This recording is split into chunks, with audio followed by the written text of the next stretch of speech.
देश और दुनिया की खबर देखने के लिए बने रहे हमारे चैनल इंडिया क्राइम न्यूज के साथ।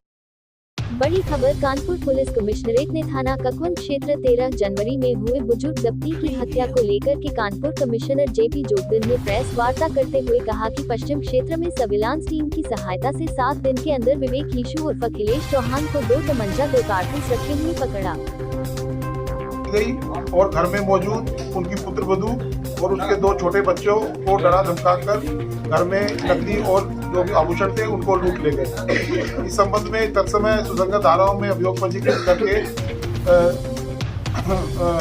आयुक्त महोदय के निर्देशन में सभी वरिष्ठ अधिकारियों के द्वारा मौके पर कैंप किया गया और ह्यूमन इंटेलिजेंस, मोबाइल सर्विलेंस और टेक्निकल साक्ष्य और साक्ष्य के आधार पर इस घटना का अनावरण किया गया है। घटना के अनावरण पे जो फैक्ट्स हैं वो इस प्रकार हैं कि कुल 6 लोगों के द्वारा घर में एंट्री की गई।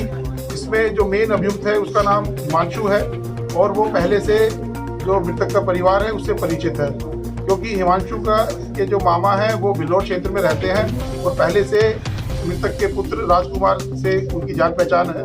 इसके अतिरिक्त हिमांशु का जो मूल गाँव है वहाँ पर राजकुमार की बहन उसी के पड़ोस के गाँव में उसकी शादी हुई है, तो उसके माध्यम से भी इनका जान पहचान एक दूसरे के साथ थी। और हिमांशु मृतक छम्मी लाल को आदर स्वरूप नाना कह के बुलाता था। इसी प्रकार हिमांशु अपने 5 दोस्तों के साथ इनके घर पे गया और उसने अपने नाना को, जिसको नाना बोलते थे, छम्मी लाल को आवाज़ लगाई कि नाना मैं हूँ, दरवाज़ा खोलिए। उस बात पे छम्मी लाल ने दरवाज़ा खोला। हिमांशु ने बताया कि मैं अपने दोस्तों के साथ कहीं जा रहा था लेकिन अभी देर हो गई है, तो आज रात को हम यहीं रुकेंगे।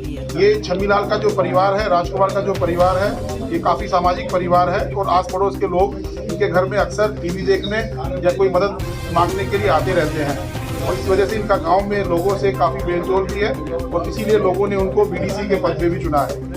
इसी बात को जब वो लोगों के लिए, उन 6 लोगों के लिए छम्मी लाल ने अपने घर पे रुकने का इंतजाम किया, उनको बिस्तरा दिया, रजाई वगैरह दिया, तो रात के समय लगभग 3 बजे इन लोगों ने उठ के छम्मी लाल को और उसकी बीवी को, इन दोनों का गला घोट के हत्या कर दी, क्योंकि वो लोग इनको पहचान गए थे, इनको देखा था। इनके पुत्र वधू सपना, जो कि अपने कमरे में सो रही थी और जैसा इन्होंने पूछताछ में बताया है, वह पूरे समय बाहर नहीं निकली, उसको संभवतः जानकारी भी नहीं थी कि ये लोग घर में 11 बजे करीब आए हैं।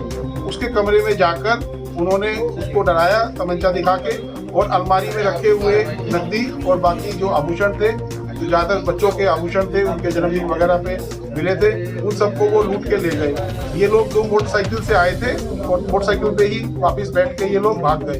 इसकी गिरफ्तारी के लिए हम लोग प्रयासरत हैं। शीघ्र ही उसकी गिरफ्तारी भी होगी और मोटरसाइकिल भी बरामद होगी। सर, सपना को क्यों नहीं मारा? अगर नहीं, सपना के पास जब ये कमरे में गए तब इन लोगों ने अपने मुंह ढक लिए थे और सपना इनको नहीं पहचान पाई, इसलिए सपना को, जैसा इन्होंने पूछताछ में बताया है, और बाकी जो सास ससुर ने इनकी आइडेंटिटी देख ली थी, इनको पहचान गए थे, इसलिए उन्होंने उसको मार दिया। इसके अलावा जो इसमें मैं बताना चाहूँगा कि क्योंकि इसमें प्रथम दृष्टया घर बिल्कुल बंद था और उसमें कोई भी इस प्रकार की फोर्स्ड एंट्री का साक्ष्य नहीं मिला था, तो हमारे द्वारा इसमें मेटिकुलसली काम किया गया और ह्यूमन इंटेलिजेंस पे जोर दिया गया। उसी गाँव में रहने वाले एक बुजुर्ग व्यक्ति, जिन्होंने अपना नाम गोपनीय रखने के लिए अनुरोध किया है, उनका नाम हम आपसे शेयर नहीं कर सकते, उन्होंने एक बहुत महत्वपूर्ण बात हमें बताई कि रात में उनके द्वारा अपने घर के अंदर से 2 मोटरसाइकिल जाने की आवाज़ सुनाई दी। उस मोटरसाइकिल का लेकिन उन्होंने कुछ देखा नहीं, कुछ बता नहीं सके, लेकिन उन्होंने बताया कि 2 आवाज़ उनको सुनाई दी, 2 अलग अलग मोटरसाइकिल की। तो हमने उनसे रात के समय मोटरसाइकिल चला के उनसे पता किया कि किस प्रकार की मोटरसाइकिल वो रही होंगी। उनके द्वारा जो पहचाने की आवाज़ वो हमारी मोटरसाइकिलों से वो आवाज़ मैच करती थी। ये पहला क्लू था जो हमें मौके पे किसी आदमी से मिला था कि इस प्रकार का कोई मूवमेंट लोगों की गांव में हुई थी। इसके अलावा मौके पे हमारी फॉरेंसिक टीम के द्वारा भी कुछ महत्वपूर्ण साक्ष्य प्राप्त किए गए थे और जब आप अभियुक्तों को गिरफ्तार किया गया है तो उसको मैच करने के लिए उन सबको हम फॉरेंसिक लैब में भेज रहे हैं। ऐसा आपको पॉसिबिलिटी लगता है कि मोहल्ले के लोगों ने सुना, ये लोग अंदर है, वहाँ रहे, डबल मर्डर, मोहल्ले के लोगों से भी पूछताछ की गई है। मोहल्ले के लोगों से भी हमने इस बारे में जानकारी हासिल की है विवेचना के दौरान। अभी तक किसी व्यक्ति ने भी ये नहीं बताया कि उसने ऐसा कोई झगड़ा होने की या कोई शोर शराबे की आवाज सुनाई ये नहीं जो और सपना deny कर रही है अपने सपना ने जो डिनाई जो सपना कर रही है, अभी भी हम लोगों ने अब बिल्कुल इस बात की पुष्टि नहीं की है कि सपना का बिल्कुल इसमें स्पॉट फ्री है वो। अभी जब बाकी 2 अभियुक्त पकड़े जाएंगे तो उनसे पूछताछ होगी। और लेकिन जो 4 अभियुक्त पकड़े गए हैं उनके द्वारा इसमें बताया गया है कि सपना से वो बाद में मिलेगी। सर, इस घटना का मास्टरमाइंड कौन है? इसीलिए तो लग रहा है क्योंकि दबे हिमांशु इसका मास्टरमाइंड है, क्योंकि हिमांशु सबको जानता था और इन सब लोगों को हिमांशु ही लेके आया था। बाकी 5 लोगों से मृतक का परिवार अपराधी के खिलाफ हाउ मच हिमांशु है तो हिमांशु भी 20 में ही है, सभी लोगों की उम्र 20 में ही है और ये सब डिटेल्स आपके प्रेस नोट में दी गई है। हिमांशु और ये सब लोग औरैया के रहने वाले मूल रूप से। हमारी 2 टीमें इनकी गिरफ्तारी के लिए प्रयासरत है।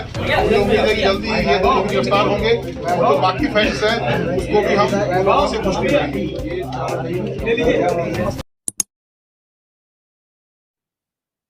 हमारे चैनल को लाइक करें, सब्सक्राइब करें और शेयर व बेल आइकन